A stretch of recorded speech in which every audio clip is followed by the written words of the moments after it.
Hello दोस्तों, online classes में आप सभी का स्वागत है। दोस्तों, आज के इस वीडियो में हम वेब प्रोटोकॉल के बारे में अध्ययन करेंगे। वेब प्रोटोकॉल एक नियम या कुछ निश्चित नियमों का समूह होता है जो विभिन्न भागों के बीच संचार कम्युनिकेशन का वातावरण प्रदान करने का कार्य करता है। उदाहरण के तौर पर इसे एक मानवीय संवाद में जैसे एक निश्चित भाषा या व्याकरण के बिना संभव नहीं होता, उसी प्रकार प्रोटोकॉल को हम अपनी सुविधाओं के अकॉर्डिंग बांट सकते हैं। जैसे ट्रांसमिशन मीडिया व्यवस्था है या नहीं, नेटवर्क अव्यय एक दूसरे से जुड़े हैं या नहीं, कब और कितना डाटा स्थानांतरित हो रहा है क्या। इन तीनों के बारे में जो हमारे प्रोटोकॉल की सुविधाएं प्रदान करता है, इनके बारे में देखते हैं। वेब सूचना को जो हमारी वेब सूचनाएं होती है उनके आदान प्रदान करने के लिए जिन प्रोटोकॉल का उपयोग किया जाता है उन्हें वेब प्रोटोकॉल कहा जाता है। हमारी जो ऑनलाइन वेब सूचनाएं होती है, इंफॉर्मेशन होती है, उनका कम्युनिकेशन करने के लिए जिन प्रोटोकॉल का हम उपयोग करते हैं उन्हें वेब प्रोटोकॉल की संज्ञा देते हैं, क्योंकि इन वेब प्रोटोकॉल के माध्यम से हम विभिन्न वेब पेज, वेब सर्वर से ब्राउज़र तक भेजे जाने वाली जो इन्फॉर्मेशन या डाटा को एक वेब प्रोटोकॉल के द्वारा ही कंट्रोलिंग या स्थापित करने का कार्य किया जाता है। जैसे TCP, IPP या PPP, HTTP, FTP या सिंपल मेल ट्रांसफ़र प्रोटोकॉल। ये हमारी सूचनाओं को आदान प्रदान करने के लिए ये वेब प्रोटोकॉल है। TCP, IP transfer control protocol, TCP की फुल फॉर्म होती है। इंटरनेट प्रोटोकॉल, IP की फुल फॉर्म होती है।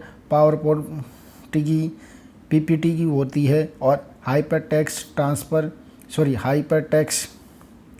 प्रोटोकॉल फाइल होती है। और FTP की फाइल ट्रांसफ़र प्रोटोकॉल और सिंपल मेल ट्रांसफ़र प्रोटोकॉल यानी SMTP इसका प्रयोग किया जाता है। अब आता है हाइपरटेक्स्ट ट्रांसफ़र प्रोटोकॉल होता क्या है। हाइपरटेक्स्ट ट्रांसफ़र प्रोटोकॉल का प्रयोग यह उन नियमों के समूह है जो दो या दो से अधिक कंप्यूटरों के बीच में हाइपरटेक्स्ट को ट्रांसफ़र करने का कार्य करते हैं। हाइपरटेक्स्ट ट्रांसफ़र प्रोटोकॉल एक तकनीक होती है जो यूजर के द्वारा किसी भी हाइपरटेक्स्ट लिंक को सेलेक्ट किए जाने पर यह डॉक्यूमेंट को खोलने का कार्य करता है, चाहे वह कहीं भी हो। जैसे वेब डॉक्यूमेंट को फॉर्मेटिंग या लिंक के लिए HTML मार्क किया जाता है और वेब सर्वर के द्वारा हाइपरटेक्स्ट ट्रांसफ़र प्रोटोकॉल का प्रयोग किया जाता है। किसका? हाइपरटेक्स्ट ट्रांसफ़र का प्रयोग इन्हीं HTML कोडेड के पेजों को दिखाने के लिए उपयोग में लिया जाता है। हाइपरटेक्स्ट ट्रांसफ़र प्रोटोकॉल को एक स्टेटलेस प्रोटोकॉल भी कहा जाता है। क्या कहते हैं उसको? एक स्टेटलेस प्रोटोकॉल भी कहा जाता है, जहां पर वेब ब्राउज़र वेब सर्वर से संबंधित स्थापित करना इन वेब हाइपरटेक्स्ट ट्रांसफ़र प्रोटोकॉल का प्रयोग किया जाता है। और आवश्यक फाइलों को डाउनलोड करने के बाद इन्हें हटा दिया जाता है।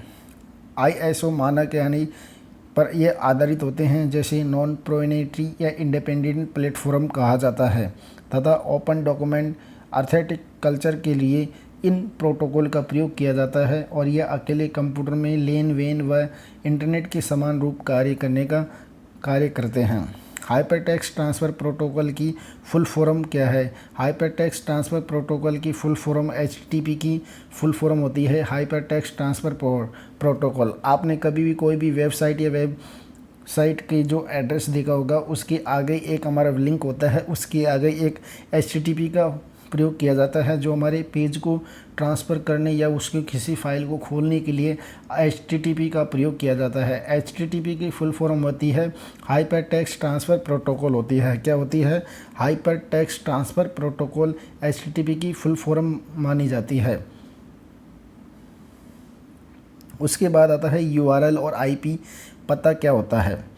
URL और IP पता वो होता है दोस्तों, URL की फुल फॉर्म होती है यूनिफॉर्म रिसोर्स लोकेटर होता है। यह एक वेब एड्रेस होता है जिसे हम किसी भी वेबसाइट तक पहुंचने के लिए ब्राउज़र पर लिखने का जो लिखा जाता है वो एड्रेस कौन सा होता है, यूआरएल होता है। और प्रत्येक वेबसाइट का एक यूआरएल होता है जो हमारे लिए, जैसे आप इस यूआरएल को देख सकते हैं, जैसे राजस्थान बोर्ड वेबसाइट की जो यूआरएल है razduboard.rajasthan.government.in/, इनका ये हमारा कौन सा है, यूआरएल होता है, जो हमारी वेबसाइट का एड्रेस होता है, जो किसी ब्राउज़र के माध्यम से उस वेबसाइट पे हम पहुंच सकते हैं। और ये HTTP हमारा डॉक्यूमेंट को ओपन करने के लिए काम आता है। कौन सी साइट को, यानी राजडू बोर्ड राजस्थान गवर्नमेंट वाली वेबसाइट है, उसको खोलने के लिए हम HTTP hyper text transfer protocol का यूज करते हैं, जो हमारे माध्यमिक शिक्षा बोर्ड राजस्थान की वेबसाइट पर ले जाएगा और इस यूआरएल रिसोर्स के बारे में हमें पूरी सूचना देता है। जो यूआरएल होता है, हमारी जो वेबसाइट होती है उनके बारे में पूरी सूचना देने का कार्य करता है।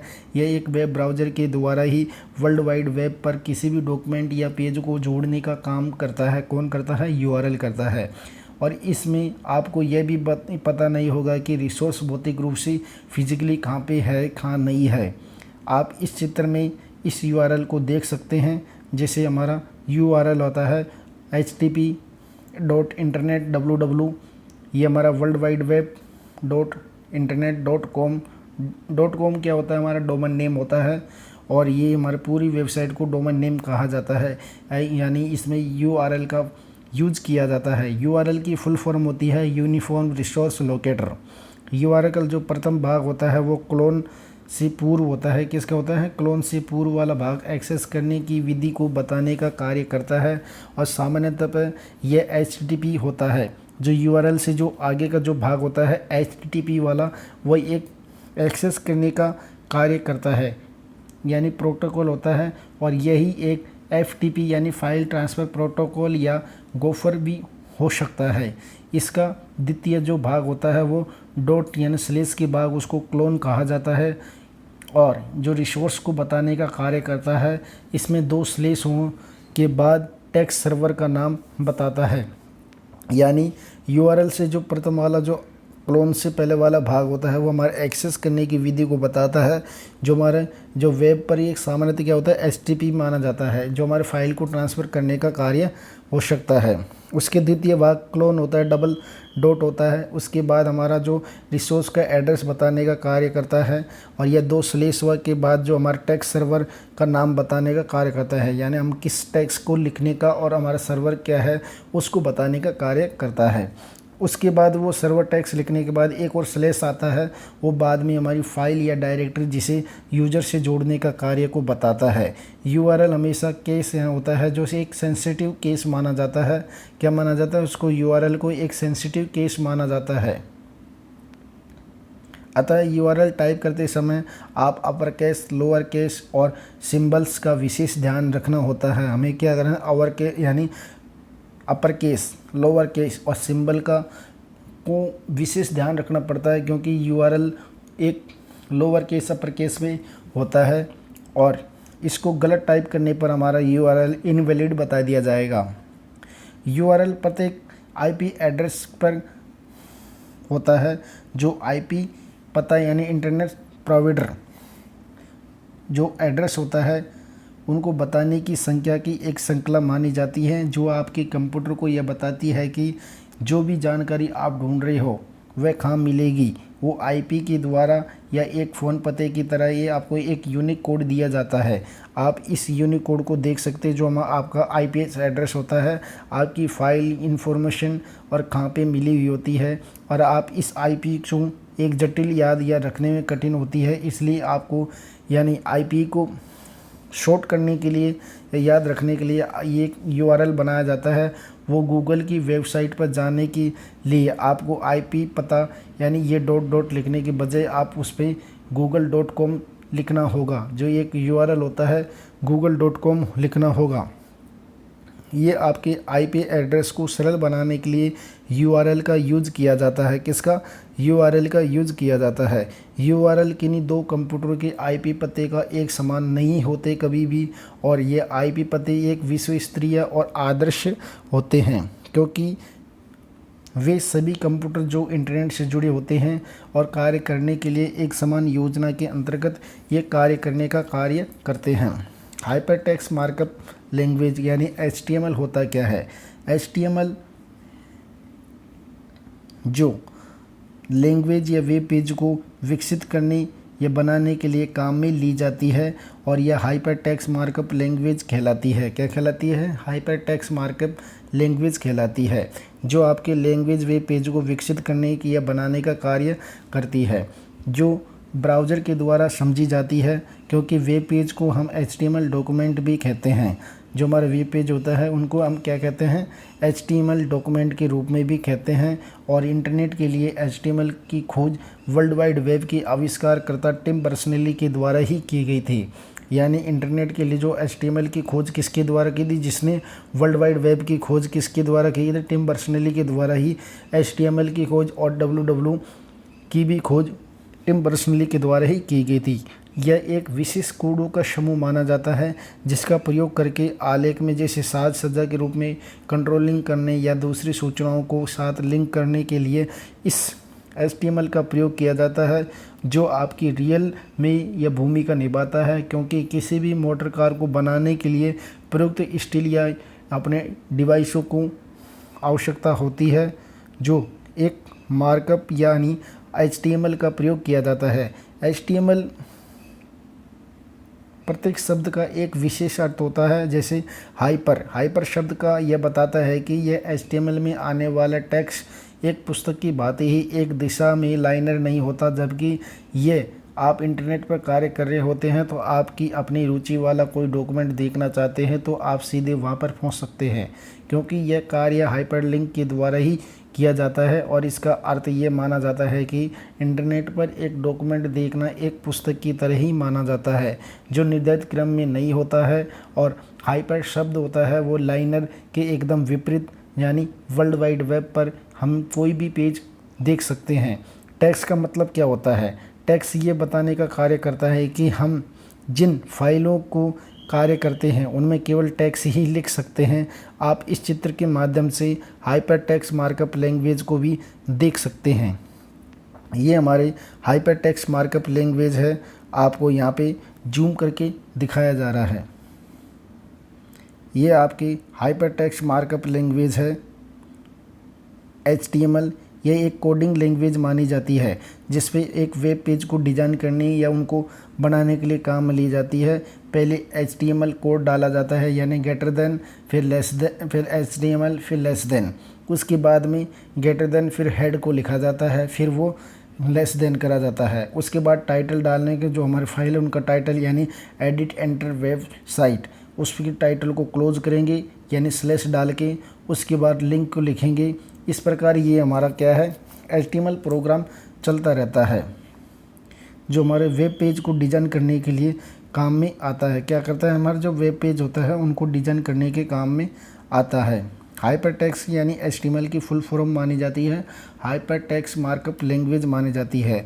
उसके बाद आता है मार्कअप का मतलब क्या होता है HTML में। मार्कअप का अर्थ ये माना जाता है कि जो वेब पेज बनाने के लिए हम सर्वप्रथम टेक्स्ट टाइप करते हैं, उनके बाद जो टेक्स्ट की मार्किंग करते हैं। तो दूसरे शब्दों में HTML एक कोडिंग करते समय यह बताने का कार्य करता है कि कौन सा टेक्स्ट बोल्ड किया जाना है या कहाँ पर कौन सी इमेज लगानी है इत्यादि के यह कार्य आप टैग लगाकर करते हैं। और टैग को एक ब्राउज़र के पेज को दिखाने का कार्य यह निर्देश देता है कि उक्त पेज को कैसे प्रदर्शित करना है। और लैंग्वेज का मतलब ये होता है कि आप अपना कार्य के लिए एक लैंग्वेज को उस प्रकार प्रवाहित करेंगे कि आप किस भाषा को और किस तरह लिखने का कार्य करेंगे। ये सब आपके टेक्स्ट लैंग्वेज के द्वारा लिखी जाती है। HTML होती है वो कोई प्रोग्रामिंग लैंग्वेज नहीं मानी जाती, क्योंकि यह एक स्क्रिप्टिंग लैंग्वेज होती है जिसमें मार्किंग के द्वारा वेब डॉक्यूमेंट को कंट्रोलिंग करने का कार्य किया जाता है। यानी यहाँ पे सबसे सिंपल तरीका यह है कि जो HTML होती है वो आपकी कोई भी प्रोग्रामिंग लैंग्वेज नहीं है, ये सिर्फ एक स्क्रिप्टिंग लैंग्वेज मानी जाती है। कौन सी है? एक स्क्रिप्टिंग लैंग्वेज मानी जाती है जिसमें आपको मार्किंग के द्वारा एक वेब डॉक्यूमेंट को कंट्रोलिंग करने के लिए काम में लेते हैं। उसके बाद आता है वेबसाइट। वेबसाइट होती क्या है? वेबसाइट को वर्ल्ड वाइड वेब से संबंधित संग्रहण या स्टोरेज कहा जाता है, क्योंकि साधारण रूप से हम वेबसाइट वह माध्यम मान सकते हैं जिसकी संरचना उपयोगकर्ता के द्वारा जो इच्छित प्रारूप में की जाती है। वेबसाइट मुख्यतः एक तरफा संवाद माना जाता है, यानी वन वे कम्युनिकेशन होती है। क्या होती है? एक तरफा कम्युनिकेशन या संवेद माना जाता है। क्या? यानी वेबसाइट को प्रकाशित या संग्रहित या सामग्री मात्र देखी और पढ़ी जा सकती है।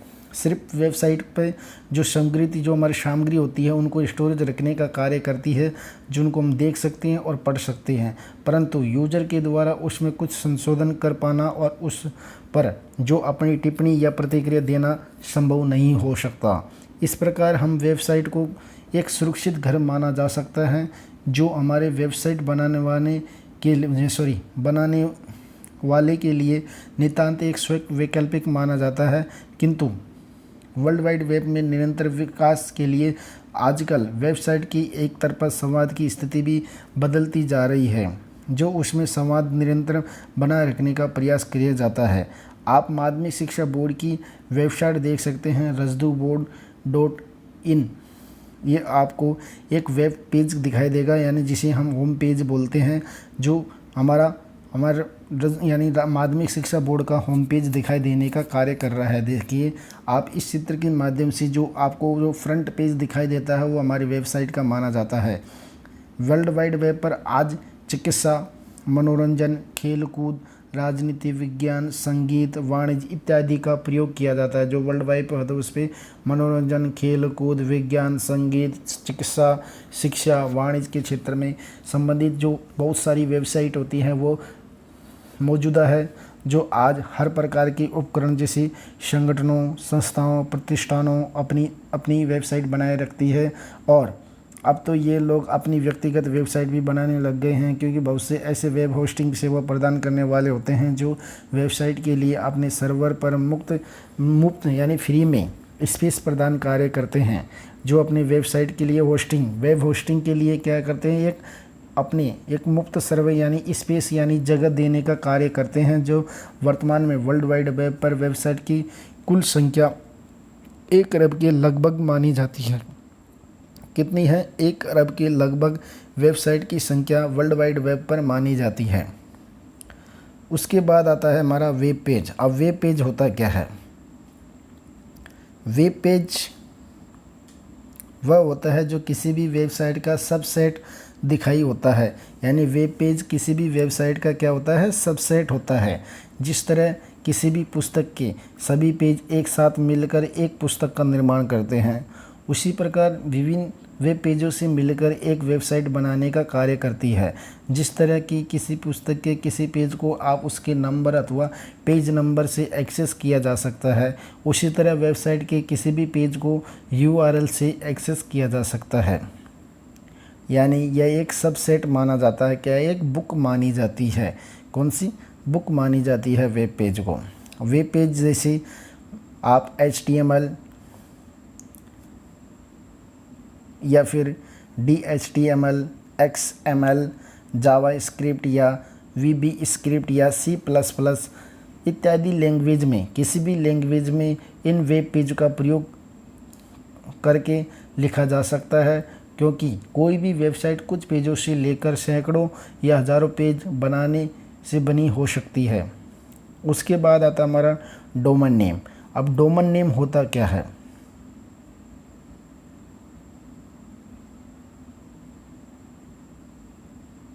डोमेन नेम का मतलब ये होता है डोमेन पद्धति का जो विकास आप किसी भी कंप्यूटर को या इंटरनेट पर नाम देने के लिए किया गया, जिस नाम को आसानी से आप याद रख सकते हैं या फिर ढूंढने में भी आसानी हो, वह एक ऐसा तरीका माना जा सकता है। क्योंकि इंटरनेट पर आप काम कर रहे हों या कंप्यूटर को पहचाना या ढूंढा जा सकता है। किसी भी संस्था के 2 डोमेन नेम नहीं हो सकते, यानी कोई भी संस्था हो उसके 2 डोमेन यानी जो डोमेन नेम होते हैं वो नहीं हो सकते। आजकल बहुत सारी कंपनियों के द्वारा डोमेन नेम प्रोवाइड करवाए जाते हैं, जैसे edu domain name .com, .net, .int, .biz, .in.org.gov government वाली भी वेबसाइट मानी जाती है। कौन सी वेबसाइट गवर्नमेंट की मानी जा सकती है। आप किसी भी डोमेन नेम को हमेशा 2 या 2 से अधिक भागों यानी 2 या 2 से अधिक भाग भी होते हैं जो किसी भी डॉट्स के द्वारा पृथक किए जाते हैं। किसी भी एक डोमेन नेम के जो हमेशा 2 या 2 से अधिक भाग भी हो सकते हैं। क्या हो सकते हैं? 2 या 2 से अधिक भाग हो सकते हैं कोई भी एक डोमेन नेम का, जो कि बिंदु डॉट्स के द्वारा पृथक किए जाने का कार्य करता है। आप इसको एक उदाहरण के माध्यम से भी देख सकते हैं, जैसे razduboard.com, यहाँ पे डॉट आ गया। राजस्थान डॉट, यहाँ भी एक डोमेन नेम में 2 या 2 से अधिक डॉट का यूज कर सकते हैं। उसके बाद हमारा डोमेन नेम आता है government.in। उसी प्रकार google.com, यहाँ पे डोमेन नेम क्या हमारा कॉम। इन पूरे को मिलाकर डोमेन नेम माना जाता है। डोमेन नेम एक अंतिम भाग माना जाता है, जो वेबसाइट का जो हमारी वेबसाइट होती है उसका जो अंतिम भाग होता है उसको डोमेन नेम कहा जाता है। उच्च स्तरीय डोमेन नेम होता है। क्या होता है? ये उच्च स्तरीय डोमेन नेम माना जाता है और हमारे वेबसाइट का जो अंतिम भाग होता है उसको डोमेन कहा जाता है। यह उस संस्था के बारे में जानकारी देने का कार्य करता है आप जिस से जुड़ना चाहते हैं। उच्च स्तरीय डोमेन नेम की मुख्य श्रेणियों को हमने नीचे बताए रहे हैं, जैसे .com, ये व्यवसायिक संस्थाओं के लिए माना जाता है। .com, .edu यानी जो शैक्षिक यानी संस्थाओं के लिए माना जाता है। किसके लिए? शैक्षणिक संस्था या के लिए माना जाता है, या शिक्षा के लिए माना जाता है। और .com व्यवसायिक संस्थाओं के लिए माना जाता है। किसके लिए? व्यवसायिक जो संस्था होती है उनके लिए माना जाता है। एडू यानी शैक्षणिक व्यवस्था के लिए। और .net का इंटरनेट ऑपरेट करने वाली संस्थाओं के लिए .net का प्रयोग किया जाता है। किसका? जो इंटरनेट को ऑपरेट करने वाली जो संस्थाएं होती है उनके लिए .net का प्रयोग किया जाता है। .org यानी ये वे संगठन जो किसी श्रेणी में नहीं आते। .org के लिए इन संगठनों का प्रयोग किया जाता है। तो यहाँ पे बताया है हमने, व्यवसाय के लिए .com, शिक्षा के लिए .edu, .net जो इंटरनेट ऑपरेट करने वाली जो संस्थाएं होती हैं उनके लिए, और संगठन के लिए जो किसी श्रेणी में नहीं आते। गवर्नमेंट यानी सरकार अथवा सरकारी संस्थाएं के लिए .government को प्रयोग करते हैं। .gov यानी गवर्नमेंट को प्रयोग किया जाता है। कंट्री कोड्स की जो हमारे देश के बारे में जानकारी देने की या 2 अक्षरों से व्यक्त किए जाने होते हैं, जैसे इंडिया के लिए .in, यूनाइटेड किंगडम के लिए .uk, फ्रांस के लिए .fr। इस प्रकार ये कंट्री कोड होते हैं जो हमारे देश के बारे में इंफॉर्मेशन उपलब्ध कराने का कार्य करता है। इंडिया के लिए हमने क्या लगाया था? .in लगाया था। यूनाइटेड किंगडम के लिए UK.kk, फ्रांस के लिए .fr लिखा गया है। उसके बाद DNS की फुल फॉर्म होती क्या है? यानी domain name system. Domain name system होता क्या है? यानी DNS इंटरनेट में कई वेबसाइट या IP पते होते हैं जो ब्राउज़र को अपने आप यह पता नहीं चलता है कि ये सब कहाँ पर स्थित है, इसलिए प्रत्येक भाग को देखने होने का कार्य, इसलिए DNS यानी डोमेन नेम सिस्टम की भूमिका शुरू होती है। और DNS अनिवार्य रूप से वेब के लिए फ़ोन बुक की तरह, यानी कोई URL को किसी भी फ़ोन नंबर में रूपांतरित करने के बजाय IP पते पर रूपांतरित कर देता है, जिससे यूज़र उस साइट पर तुरंत पहुंच जाता है जिसे आप वो यूज़र ढूंढ रहा हो। क्योंकि domain name system domain name तथा IP पते को मिलाने का कार्य करता है और यह डाटा का एकत्रीकरण कार्य करता है, क्योंकि यह पद्धति इंटरनेट प्रयोगकर्ताओं पर आसान बनाने का भी कार्य कौन करता है? डोमेन नेम करता है। डोमेन नेम का प्रयोग करने की सुविधा देता है और जो हमारे IP एड्रेस को याद रखने के लिए इन डोमेन नेम का प्रयोग किया जाता है। उसके बाद आता है सर्च इंजन, यानी खोज इंजन होता क्या है? अब सर्च इंजन होता क्या है? सर्च इंजन यानी यह एक ऐसा कंप्यूटर प्रोग्राम जो खोज इंजन कहलाता है, यानी सर्च इंजन कहलाता है। यह एक कंप्यूटर प्रोग्राम होता है जो हमारा सर्च इंजन कहलाता है, यानी जो किसी भी कंप्यूटर सिस्टम या स्टोरेज सूचनाओं में से यानी जो वांछित सूचनाओं को ढूंढ निकालने का कार्य कौन करता है, सर्च इंजन कार्य करता है। सर्च इंजन का सबसे प्रचलित रूप यानी वेब सर्च इंजन माना जाता है। कौन सा? वेब सर्च इंजन सबसे प्रचलित रूप माना जाता है, क्योंकि जो वर्ल्ड वाइड वेब पर जो सूचना खोजने के लिए जो प्रयुक्त होता है वे इंजन प्राप्त परिणामों को प्राय एक सूची के रूप में आपके सामने एक पेज के रूप में प्रस्तुत कर देता है, जो हमारी वांछित सूचनाओं की प्रकृति और उसकी स्थिति का पता चल जाता है। क्योंकि जो सर्च इंजन में खोजी गई किसी भी प्रकार की सूचना अपेक्षाकृत बहुत कम समय में पहुंचने वाली हमारी सहायता करते हैं, और वे सूचना को ओवरलोड से भी हमें बचाने का कार्य करता है।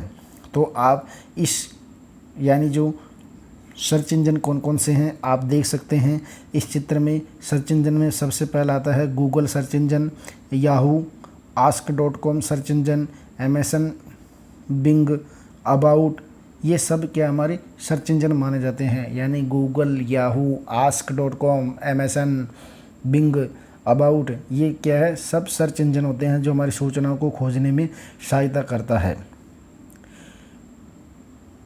यानी जो सर्च इंजन होता है जो परिणाम ऑनलाइन मौजूदी सभी सामग्री को जानकारी व क्रॉल या अनुक्रमित करने का प्राप्त करने का कार्य करता है। दुनिया की जानकारी हर एक दूसरे वर्ष में दोगुनी हो जा सकती है और लोगों को उनकी खोज के कनेक्टेड करने का कार्य और चुनौतीपूर्ण कार्य करता है, जो विशेष रूप से प्रत्येक दिन या उन पर 16% से अधिक कोई खोज नहीं होती है, या इंजीनियरों को खोज में सुधार लाने के लिए निरंतर कड़ी मेहनत करनी होती है ताकि व्यवसाय व ग्रह एक दूसरे के नियंत्रण ढूंढ पाते हैं। वर्तमान में जो हमारा जो सर्च इंजन होता है जैसे गूगल है, याहू, बिंग आदि अनेक सर्च इंजन उपलब्ध माने जाते हैं, जिन पर आप प्रतिदिन करोड़ों अरबों की संख्या में कुछ भी सूचनाओं को खोज सकते हैं। माइक्रोसॉफ्ट का एकमात्र सर्च इंजन है बिंग। कौन सा? बिंग माना जाता है जो विद्यालय के लिए मुफ्त में विज्ञापन मुक्त खोज की सुविधा प्रदान करता है। यानी बिंग एक ऐसा सर्च इंजन है जो विद्यालय के लिए मुफ्त में विज्ञापन मुक्त खोज की सुविधा को प्रदान करने का कार्य कौन करता है? हमारा सर्च इंजन कार्य करता है। कौन सा? बिंग, जो माइक्रोसॉफ्ट का इंजन माना जाता है। कौन सा? माइक्रोसॉफ्ट का इंजन माना जाता है।